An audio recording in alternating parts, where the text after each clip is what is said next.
Oke, kita lanjut. Nah, karena ini baru saya install untuk database-nya, modul accounting, jadi belum ada datanya ya. Jadi semuanya masih perlu dikonfigur ya, atau disetting. Ini tampilan jurnalnya ya seperti ini. Sebelumnya sudah saya jelaskan untuk menu-menunya seperti apa. Jadi di sini saya akan sharing, coba masukkan jurnal ke sistem Odoo ini. Jadi bagaimana kita ada transaksi, kemudian kita masukkan jurnal, dan jurnalnya kita masukkan ke Odoo ya. Nah, biasanya kita buat di Excel atau di buku. Nah, caranya memasukkan jurnal ke Odoo itu gimana ya? Oke, sebelum kita masuk ke case selanjutnya untuk Odoo, tentunya kita perlu transaksi ya, atau contoh latihan atau contoh transaksinya. Nah, saya sudah buatkan contoh transaksinya. Nah, seperti ini. Biasanya kita pertama akan jurnal cara manual dulu di Excel, nanti kita akan inputkan ke Odoo ya. Tentunya di sini teman-teman sudah paham tentang akuntansi, khususnya untuk menjurnal bagaimana. Dan teman-teman sudah paham. Atau kalau tidak, mungkin bisa diikuti saja terlebih dahulu. Jadi mudah-mudahan teman bisa paham ya. Oke. Kita buka Excel terlebih dahulu. Tadi kita ke transaksinya. Nah, di sini perusahaan punya milik Pak Tony ya. Nah, di mana Pak Tony mendirikan perusahaan konsultasi keuangan pada tanggal 1 September. Nah, berikut ini ada transaksi keuangannya. Di mana Pak Tony ini perusahaannya jasa ya. Dan ini transaksinya. Kemudian kita mulai transaksi di 01 di tanggal 1 September 2024 ya, dimana Pak Tony menambahkan modal berupa uang tunai sebesar 500 juta rupiah. Kita lihat di sini berarti Bapak Set menyetorkan uang tunai ke perusahaan sebesar 500 juta. Nah, kita tulis dulu tanggalnya di Excel ya, kita buat untuk jurnal secara manualnya di Excel. Perusahaan keuangan ya, konsultasi keuangan jurnal umum ya, dan untuk waktunya periode 2024. Oke, langsung kita lakukan catatan sesuai transaksi tadi tanggal 1 September. Keterangannya kas ya, kasnya bertambah di debit sebanyak 500 juta ya.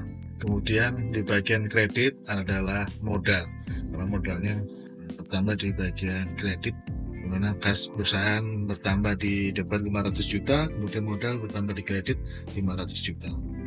Oke, di sini saya akan menuliskan untuk persamaan akuntansi, di mana aset ya sama dengan utang plus modal.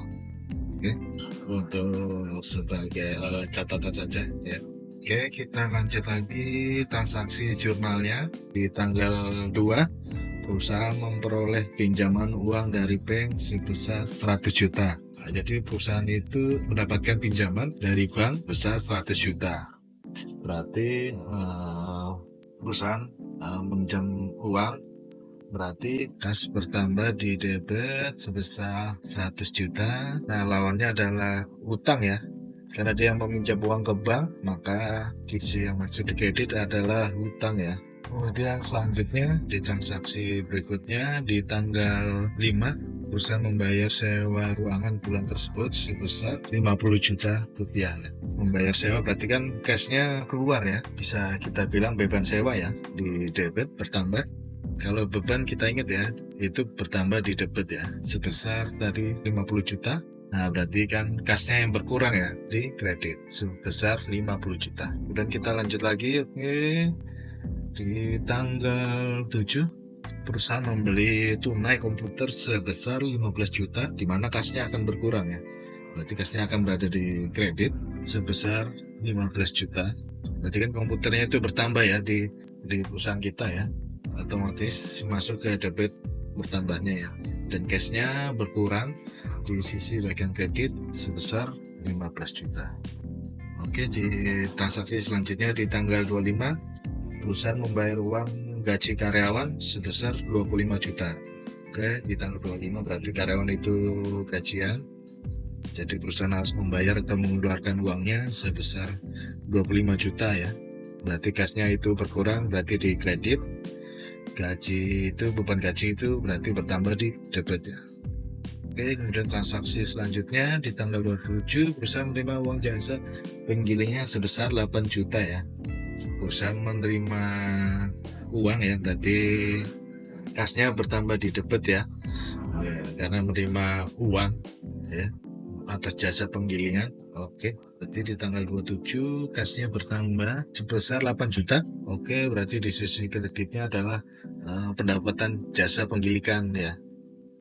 Jadi kalau boleh tahu teman-teman, untuk pendapatan itu selalu dicatat di bagian kredit ya, lawan dari beban ya. Kalau beban dicatat di bagian debit, pendapatan selalu dicatat di bagian kredit. Masuk ke transaksi selanjutnya di tanggal 28 perusahaan menerima pendapatan atas jasa konsultasi keuangan sebesar 15 juta.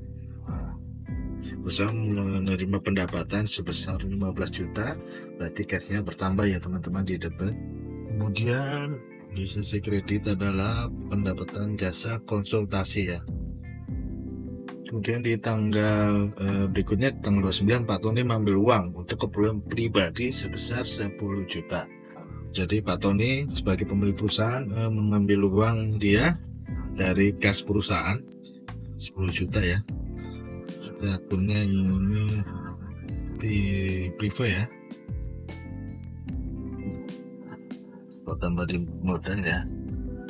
Oke, karena tadi Pak Tommy mengambil uang ya, mengambil uang tunai untuk keperluan pribadi 10 juta, akunnya di debit ada privé ya sebesar 10 juta.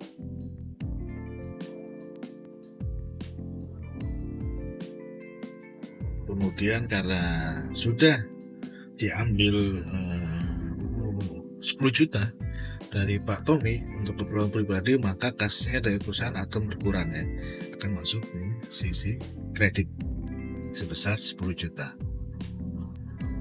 Oke. Nah, privé ini adalah proses di mana pemilik perusahaan mengambil uang atau mengambil modal perusahaan ya untuk keperluan pribadi, jadi mengurangi kas atau modal perusahaan tersebut ya, maka biasa kita sebut privé.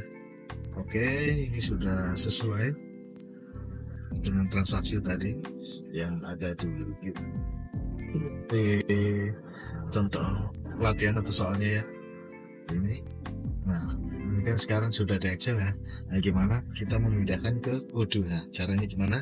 Oke, kita masuk ke sistem Odoo-nya. Ini tampilan pertama kita menginstal modul accounting di Odoo. Jadi teman-teman seperti ini ya. Jadi untuk teman-teman boleh tahu untuk tampilan dashboard Odoo accountingnya seperti ini. Jadi